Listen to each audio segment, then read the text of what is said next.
سلام بینندگان عزیز، خبرهای تاجیکستان و جهان را از رادیو آزادی تقدیم شما میکنیم. امروز 13 مارس است و نخست نگاه برنامه‌گویی مطالب برنامه. در تاجیکستان از کوری خبرنگاران در خوب بازتاب نکردن درگیری در مرز با قرغیزستان ناراضگی کردند. روزنامه‌نگاران تاجیک میگویند عیبی آنها نبود. و اگر که ژورنالیست‌های تاجیک مراجعت می‌کردند به وزارت‌های گوناگون، عموما هر نهادی که مراجعت می‌کردند یگان معلومات دسترس کردن نمی‌تونستند. نبرد سخت برای بخموت، اوکراین و روسیه از وضع مشکل میگویند و تحلیلگران نظامی از تلفات زیاد دیدن هر دو جانب. و 10 مهاجر تاجیک از آن شکایت دارند که نمیتوانند حق کارشان را در ماریوپول از کارفرما بگیرند. نان خوردن نداریم، آب اینجا پولی است، چخیل گویم آبی رفینه را خوردن نمیشود. انتقاد یک نماینده دستگاه پرزیدنت تاجیکستان از کاری روزنامه‌نگاران هنگام بازتاب مناقشه مرزی با قرغیزستان بعضی واکنش‌های را به میان آورد. مسرور عبدالله‌زاده در روز مطبوعاتی تاجیک گفت خبرنگاران نتوانستند موقع کشور را در روزهای نزاع با قرغیزستان درست بازتاب دهند. اما برخی خبرنگاران به این راضی نیستند و میگویند این مقامات دولتی بودند که سر وقت اطلاع را بر رسانه‌ها ندادند. جزئیات موضوع در گزارش مولا رجب یوسفی و نگاره فضل‌الدین.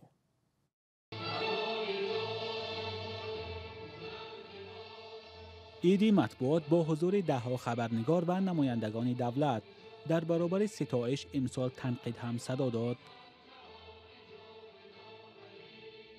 مسرور عبدالله‌زاده یکی از مشاوران دستگاه پرزیدنت گفت در روزهای نزاع با قرغیزستان موقع تاجیکستان با زبانهای خارجی کمتر بازتاب یافت. عبدالله‌زاده در حضور ده‌ها خبرنگار به ضرورت روزنامه‌نگاران صاحبی و داننده زبان خارجی تاکید کرد.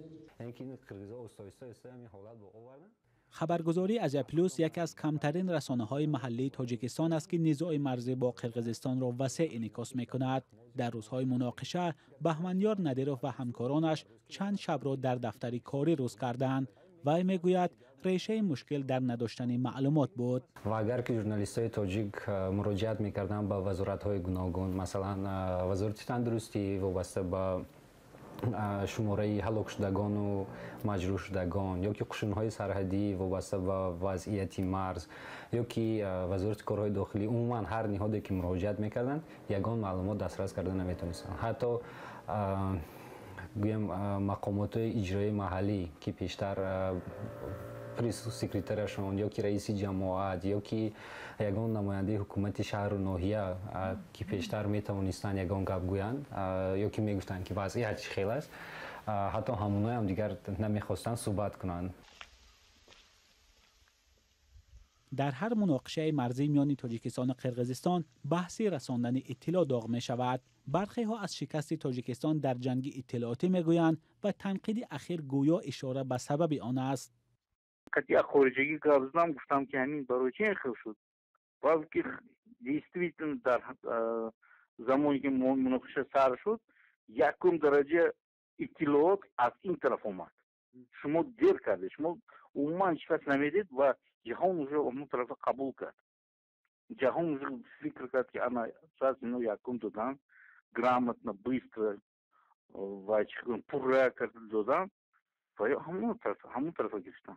معلومات باشد دوباره کار کردن ممکن است. خبرنگاران تاجیک همانا راه حل را در دسترسی به اطلاع می‌بینند. مهم این دسترسی به اطلاعات است، یعنی که همون چند یک رسانه‌ای که با زبان روسی می‌نویسد، با تاجیکی می‌نویسد، با انگلیسی، همین دو سه رسانه داریم ملی. وقتی که اطلاع دسترس است، ما شماره کم هم باشد داریم ژورنالیستایی که میتوانند همون اطلاع را رسانند. انتقاد مقامدار دولتی از خبرنگاران در حال صدا می‌دهد که سالهای اخیر روزنامه‌نگاران از فشارها شکایت دارند. سال گذشته 7 و ماه مارس امسال باز یک خبرنگار بازداشت شدند.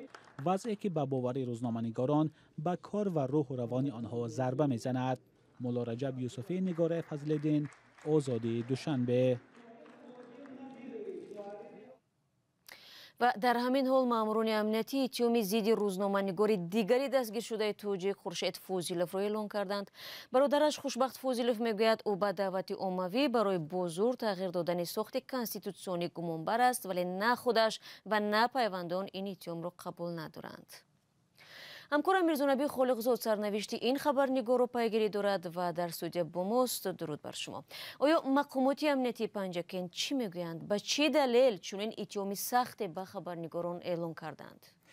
واقعا درست میگید شالا کوشش های زیادی ما برای گرفتن شرح مقامات امنیتی پنجکن تا این دم بی نتیجه بود و دلیل آنها برای اعلان اتهام معلوم نیست.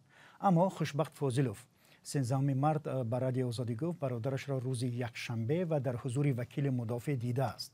خوشبخت فاضلوف میگوید که برادرش از سلامتیش شکایت نداشته است، در سر و روی آثار شکنجه هم دیده نمیشد، اما اندک لاغر شده است.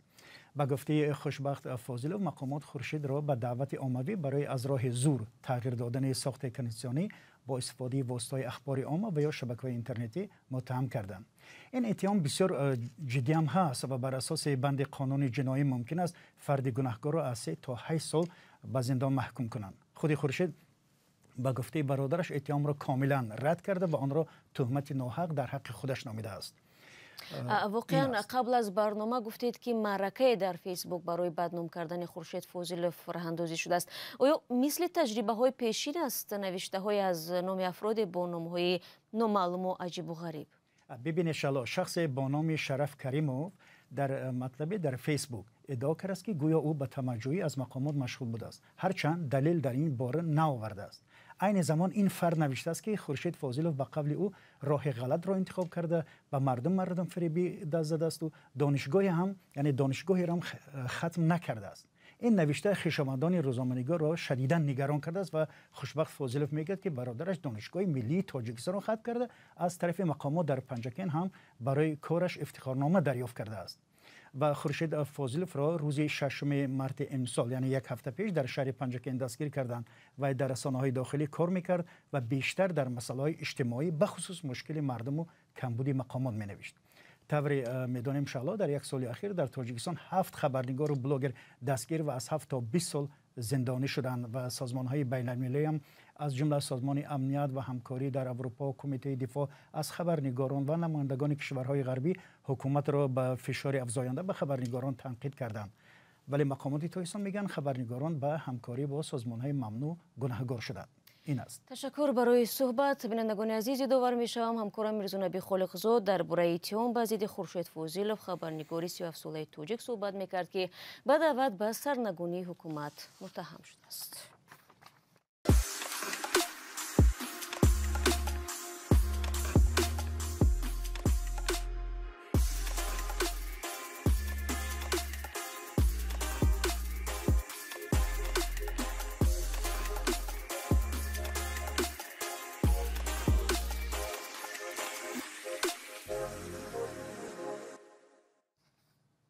شما برنامه اخباری رادیو آزادی را تماشا دارید. نیروهای اوکراین روز 13 مارت در گزارش گفتند در 24 ساعت گذشته حمله های روسیه را در بخمود و اطراف آن برگرداندند. بنا به این گزارش با وجود تلفات زیاد نیروهای روسیه به حمله های پیهم به شهر ادامه میدهند. ستاد کل ارتش اوکراین میگوید در چند منطقه دیگر اطراف بخمود، لیمان، آفدیفکا، مارینیکا و شاختیورسک درگیری های سخت ادامه دارد. تاس خبرگزاری دولتی روسیه روز 12 مارت از قبل یوگنی پریگوژن رئیس سازمان نظامی واگنر نوشت ارتش اوکراین به بخمود ذخیره های زیاد میفرستد. ادعای هر دو جانب را مستقلانه تصدیق کردن امکان ندارد، اما تحلیلگران نظامی میگویند هم روسیه و هم اوکراین تلفات زیادی دیدند. در همین حال گروهی از مهاجران تاجیک در ماریوپول اشغال شده از سوی روسیه شکایت دارند که آنها را فریب داده و حق کارشان را نمیدهند. این مهاجران که برخی ماه اکتبر و گروه دیگر ماه دکبر با وعده پول خوب برای بازسازی این شهر برده شدند، میگویند حالا پول ندارند که به مسکو یا دوشنبه برگردند. موضوع زرانگیز نوروشو ادامه میدهد. نانی خوردن نداریم، آب اینجا پولی است، چخیل گویم آبی رکوینا را خوردن نمیشود. آب نرخ 3 روبله حاضر ما نداریم، همون قدر وزنش 10 روبله که ما آب بخریم در اینجا. این مهاجری تاجیک چند ماه پیش با وعده معاش و شرایط خوبی کار به ماریوپول اوکراین کوچید که اکنون زیر تصرف روسیه است، اما در وضعیت بد قرار گرفته است. او و 10 مهاجری دیگر از آن شکایت دارند که نمیتوانند مزدشان را از کارفرما بگیرند. آدمایی هستند که از ماه اکتبر یا سپتامبر اومدگیان تا ماه دکبر پولو راسشاد کردگی. از ماه ینور 1 ینور تا 12 فوریه کار کردگیم پولو مون دادگی نیستن. تا حاضر پول مون دوان نیستن. حاضر میتیم پگاه میتیم. پس دگوار بود که هر 15 روز پس پول میدهیم. چند قدر شد که پولی ما رو نمیدهند و ما رو از کار راندند. اسرائیل میگوید تقریبا 300 مهاجر دیگر در ماریوپول در وضع همسان به حال اویند. آنها همه از روسیه به اینجا آمده بناهایی در جنگ آسیب دیده را تازه و برای تعمیر آماده میکردند. همین خانه‌های ساختگی همین جورا ما کار میکردیم. مهاجران میگویند بیش از 1 ماه است بیکار و بی پول ماندند. ما 3000 از بلیت نداریم که به مسکو برگردیم یگان زندگی آباد کنیم اونجا. اینجا یک جنگ است، یک چی است. بردارو قدیمی رو کار دامندنی مرمت اینجا جنبیده استیم. با چنین نوارها جوان طریق اینستاگرام مهاجران را از روسیه برای کار به ماریوپول دعوت میکرد. با آنها برای هر ماه 120,000 روبل جای خواب با تمام شرایط و نقلیاتی بی پول وعده میدادند. ویدیو کردگی جای خوب روی کدگی که بیاین جای خوب به پول نه که ما پول میدیم. مهاجران میگویند کسی که آنها را با چنین وعده ها به ماریوپول برد حالا به زنگ های تلفنی جواب نمیدهد و یا سبب های دیگر پیش آورده مبلغ را پرداخت نمی کند. مهاجران از راهبر شرکتی که آنها را به ماریوپول برد حاجی فاضل نام میبرند. یگان کس ندادن نمونده. ماه ینور گرفتگی اینا ماه فوریه 3-4 روز پس میگیرن. این خیلی کسی شما را این انفارماسیون داده. این انفارماسیون نادرستند. مهاجرانی که میگویند فریب خوردند به دلیل ناامنی و بی‌خطری خود در ماریوپول اشغال شده نمیخواهند نامشان افشا شود. روسیه شهر ماریوپول اوکراین را پس از جنگ‌های سخت در ماه می سال 2022 غصب کرد. این شهر در نتیجه درگیری‌های شدید خراب شد و حالا روسیه با جلب مهاجران می‌خواهد آن را بازسازی کند. مقامات تاجیک به مهاجران هشدار دادند که به چنین منطقه‌ها نروند. اوکراین ورود خارجیان را به ماریوپول جنایت و مرزشکنی می‌داند. برمیگردیم به تاجیکستان که در این کشور میخواهند صادرات پیاز را از سر بگیرند ولی بازار داخلی نگران است که نرخ آن میل به افزایش دارد. فرزان محمدی در این باره از خوجند گزارش میدهد. در سال 2023 اولین محصولاتی که نرخ آن بالا رفت و خریداران را حیرت زده کرد این پیاز بود. نرخ پیاز در یک ماه آخر در بازارهای تاجیکستان نظر به سال گذشته بیش از 50% بالا رفته است. فروشندگان میگویند با آنها با این نرخ سودا کردن آسان نیست و در بین دهقان و خریدار خجالت زده شدند. شکایت نمیکنن که چون قیمت شدگی ما قیم خریدم میگم که شما قیم خریدن ما هم آوردن قیم میگوییم ما هم پرابلم تا اینو برای عمدنه دهقان تو میگیریم که مثال دهقان هم میگوید نمیگه ایسا به همینم اکن آوردنش پرابلم مثال دسترس کنیم. اگر بازارهای کشور از 4.5 تا 11 سامانی است. سالهای گذشته 2 سال پیش نرخ پیاز خیلی هم پایان رفت. به خارج فروخته نمیشد. از طرفی که وزارت خوراکواری در تاجیکستان منع کردن. امسال باشد از سببی که صاحبکارا بسیار دهقانان زیان دیدن بسیاری ها بس کردن کشتکاری پیاز را. پیاز یکی از محصولات سر استعمال برای عائله ها در تاجیکستان است و هر گونه تغییر نرخ آن مورد توجه مردم قرار می گیرد.